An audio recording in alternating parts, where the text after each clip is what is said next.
Γεια σας παιδιά, σήμερα θα κάνουμε ασκήσεις ενόργανωσης με τη φίλη μου την Κατερίνα και θα μας βαθμολογήσετε στα σχόλια ποια το είναι φυλάκι που καλύτερα.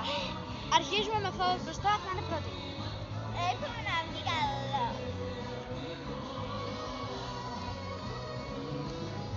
Ήταν πολύ καλό.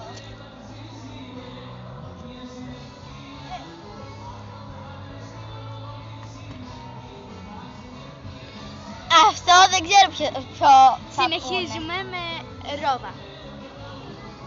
Κάτι απλό.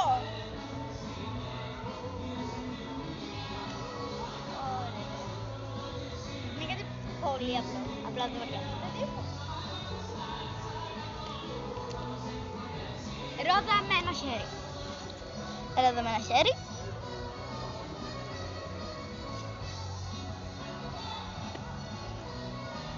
Απλά χειροποίηστηκα στα πόδια μου με ένα θαύμα. Ωραία. Τώρα θα κάνουμε σπαγκάτο. Έλα.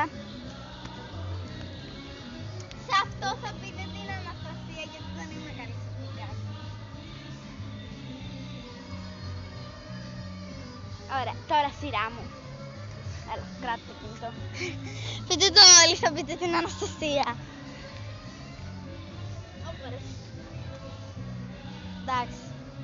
Εντάξει, είναι ακραίο.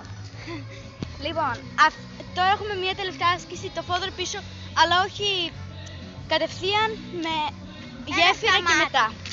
Και όχι μόνο μια προσπάθεια, γιατί θα Με χάνω. μία προσπάθεια, έλα. Ωραία, κάνω πρώτη. Θα χάσω ρε. Όχι, προσπάθησε να πάρει.